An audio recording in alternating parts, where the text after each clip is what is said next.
So we're going to be talking specifically about this character and the arc that comes in the band that is within the same character.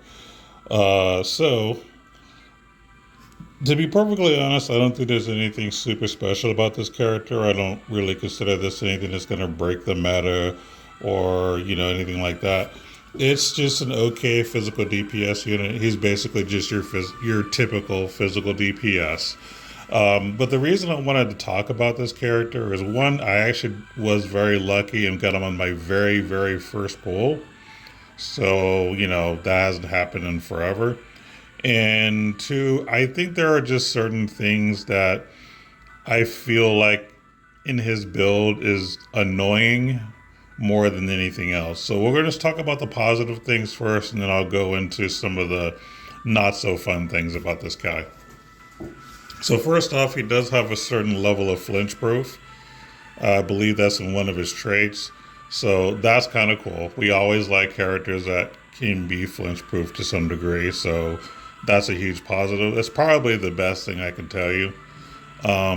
Also, I do think he is a decent boss slayer overall. So, I will be using him in some boss fights. If they're specifically weak to dark, then yeah, I'll definitely throw him on the team because I think he will be pretty high value in those particular type of fights. Now, I got to go into the stuff that's not so great. So, for starters, I'm going to go into one of his traits here. I think it's on Veteran Warrior. It says, when skill attacking bosses, if damage is cut by attribute resistance, chance to ignore the resistance and deal damage. I hate this description. I hate the fact that the devs always give things a chance to happen. Now, here's the problem. I'm not saying that it just always happen. I feel like they need to put a percentage on there because the issue that I have here is without transparency, we don't know if this is actually a good ability or not. Because if the chance of this happening is only 5 or 10%, then this ability really doesn't mean anything. There's no consistency, so he's not nearly as good as he could be. If this ability just happened without it being a chance to happen, just guaranteed to be happen, that would make this character actually really good. And I would say he's actually worth pulling. Would it make him broken? No, because even though he could potentially make their resistance 0, a boss could still have high defense, and you would still have to put in effort to deal damage. So it doesn't make the character broken, it would just make the character good. But instead, they're putting a bunch of training wheels and misleading people by thinking, oh, he can completely ignore resistance. That makes him awesome. No. He probably has a very low percentage chance to do it, but they're just saying that you could do it to make it look like he's better than he actually is. But yeah, if a character only has a chance to do something, just pretend that ability doesn't exist because it might as well not. I hate these misleading verbiages that they do. Now, I have heard from other videos that say that they do this on purpose because they're trying to make this more of an old school type game where they don't tell you everything. I think personally that's a cop out. I think that's stupid. I think it's bullshit. They need to be transparent. And honestly, a character should either be able to do the ability or not. Again, him being able to just have this ability all the time wouldn't make him broken because there's ways around it. It would actually just make him good and worth pulling. And for a collab unit, that's how this should have been. Instead of a chance to ignore the resistance, you should just be able to just straight up ignore the resistance. Straight up. So yeah, I think this is definitely a terrible failed attempt at making an interesting ability. They just completely nerfed it and it's just stupid. But yeah, two problems. One, they need to be transparent. And two, they should just let the abilities happen instead of hiding it behind a 5 or 10% chance, whatever it is that we don't know, because they don't tell us. So that's the first negative thing. Now, the second thing about this character, I'm not going to say it's as bad as the first, but I'm sure to some people it's going to be more annoying than anything else. So on his second trait, innate talent, they basically made it to where he takes 20% more magic damage. So For example, I did some testing in PvP once I, got him fully awakened and fully enhanced and all that. Tested him in PvP, specifically Arena. He might be okay in GVG, but in Arena, unless you have his paid armor, he will be a complete liability. Because right now in the current meta, it's the lot of the top high damage dealing characters are mages. So unless you have his paid armor, he just gets obliterated, just straight up. Especially if you're in like the higher ranking arena, like top. We'll just say if you're in the top like 300, this guy's going to be useless to you. Now, keep in mind, I did say something very specific. You can mitigate this by buying the paid armor. This is where it gets kind of annoying, but I don't think it's like the worst thing in the world. So let's go ahead and move over to his actual paid gear. Okay, so this is his paid armor. Basically, you need like I think 25 credentials to pick up this item, so it's going to cost you some money. But it says damage taken minus 15%, magic attack damage taken minus 20%. So this basically mitigates his weakness. So if you want him to be effective in arena at all, you have to equip this. You don't have a choice. Like if you want to be successful, at least in the top rankings with this character, and I'm not even going to guarantee you he's even going to be that effective, but if you want him to not be a liability, you need this armor. It is just the way it is. So basically what Last Cloudia has done is that they are hiding his potential behind the paid armor. So this is something that has happened in the past before with other characters, and I'm sure people have complained about it. I consider this a minor annoyance because this is just a way for them to make money, but it's one of those things where, if you can afford it, you don't care, and if you can't afford it, it's just annoying.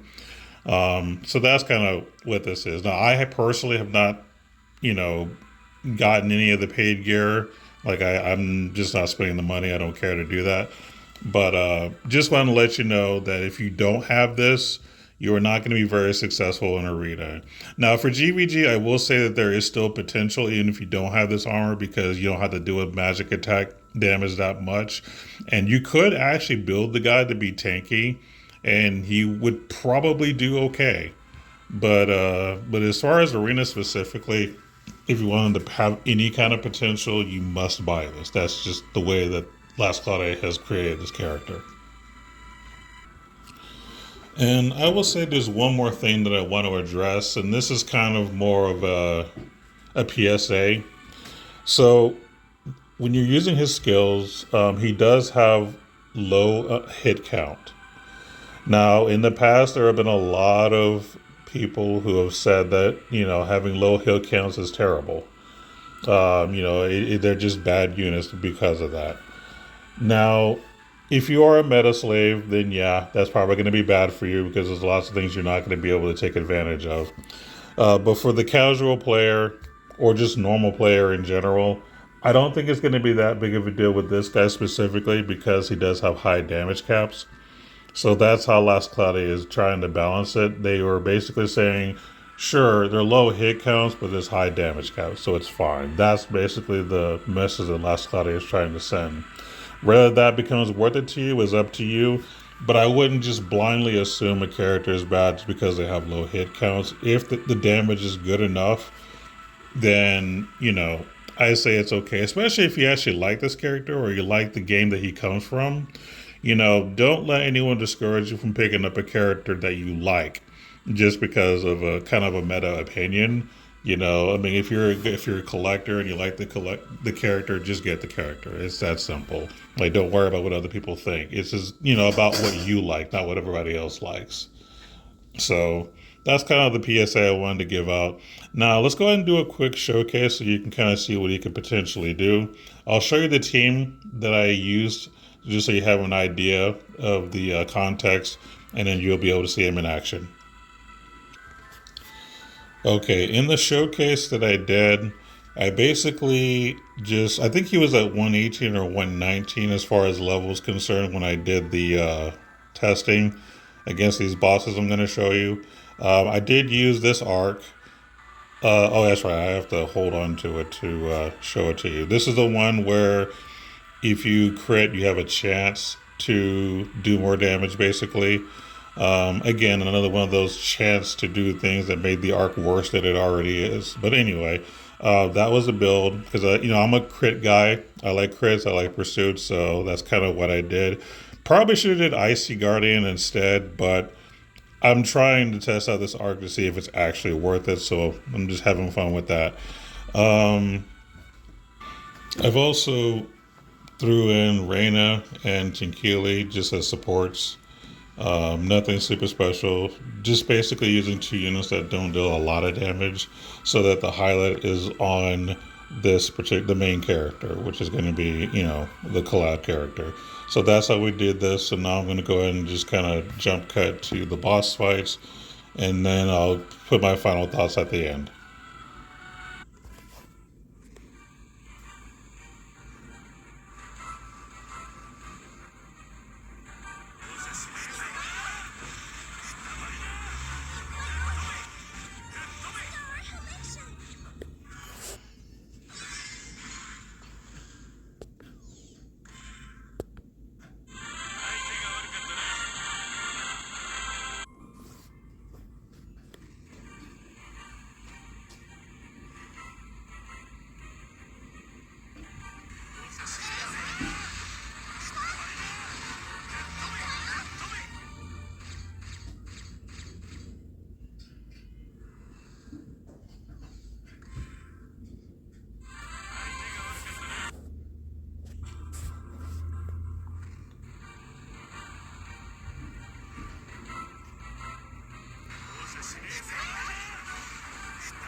So overall, he's a decent unit to use. If you just want to do content, he'll be able to let you clear the majority of it, no problem, as your main DPS. If you haven't pulled a dark DPS character in a while. Not a terrible pick. But the only other positive thing that I forgot to mention earlier is that he is good against dragons. You get more damage and damage cap against dragons. Also, you get some damage mitigation against dragons. So he's also a dragon slayer, basically. So I did forget to mention that earlier. Another positive thing about him. So overall, if you picked him up, he's not a bad pick. I just feel like that he has a lot more potential, but part of it is behind a paid gear, and another part of his potential was wasted in a description of a trait that should have been better than what it is. And that's pretty much about it on this guy specifically. As for the arc itself, I think that that's the real prize of this particular banner. As far as like its traits, it's decent. You know, you get some dark damage, you know, good for dark damage characters. But the selling part of the trait part of it is just a double experience.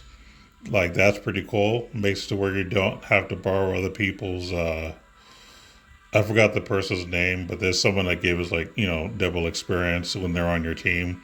This basically alleviates that. So that's pretty cool. Because I'm pretty sure they don't stack. Other good things about this arc is it's not just that. I think there's a lot of good learnables. I think Shadow Ray is pretty good. I think Sorcerer Buster can be decent on the right build.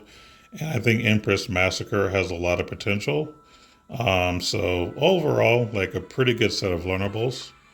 Another thing that I'm surprised at is that they actually have a good ether reward. It's a piece of armor. It gives you 800 HP, which is good. Good defense, decent mind. Physical attack counter damage taken minus 15%. Boost defense based on how low your HP is with a max of 40%, with a resistance to both blind and curse. So this is actually a pretty decent armor, straight up. Really, really good.